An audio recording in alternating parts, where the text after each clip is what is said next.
माण्हू माण्हू अखां बेज़ारो आहे,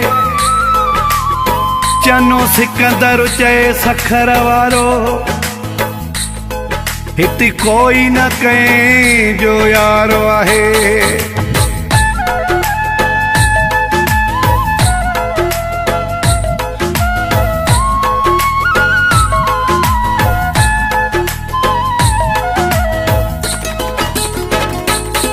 हिन हिजर जे मारियल आशिक जा हालात ॿुधे त रोंदे तूं, सही सूर आयो वा कंहिं कंहिं जा ख़्यालात ॿुधे त रोंदे तूं। जंहिं जीर सठा पंहिंजी दिलि जे मथां जज़्बात ॿुधे त रोंदे तूं, जे ॾींहुं ॿुधे त रोंदे तूं, जे राति ॿुधे त रोंदे तूं।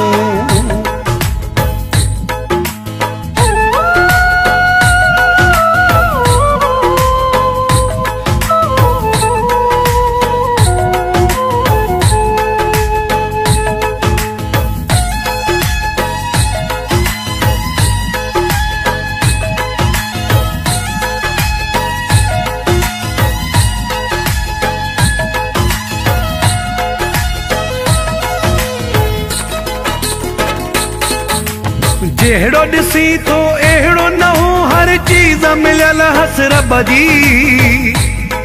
मासूम हुयो मोचारो हुयो, कंदो इज़त हुयो हू सभ जी।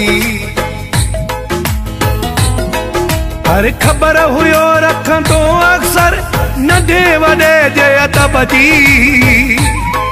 बेदर्द अची अहिड़ो अटकियुसि जंहिं यारी रखियसि मतलब जी, जंहिं यारी रखियसि मतलब जी।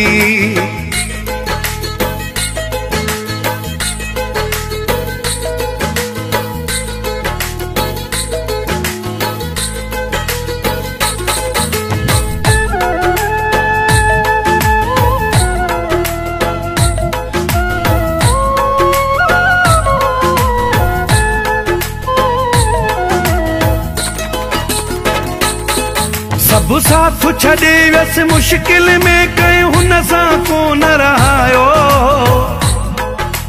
ॿियो त ठहियो पर पंहिंजनि बि ॾेई ॾुख हुन खे तड़पायो। इल्ज़ाम हणी हथ जा हुन खां पंहिंजो शहर छॾायो। रोअंदो रोअंदो पोइ ते वियो ॾिसंदो, कंहिंखे रहम न आयो, कंहिंखे रहम न आयो।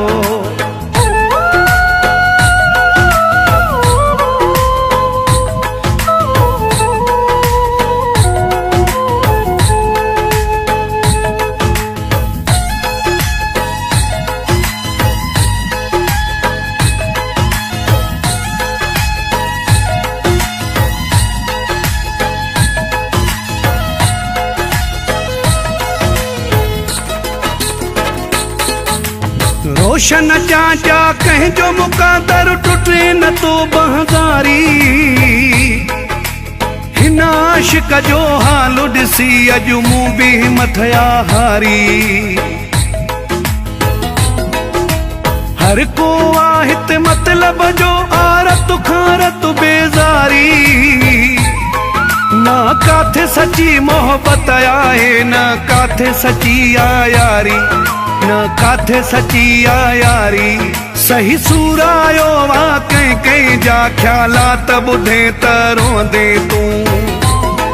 जंहिं जीर सठा पंहिंजी दिलि जे मथां जज़्बात ॿुधे त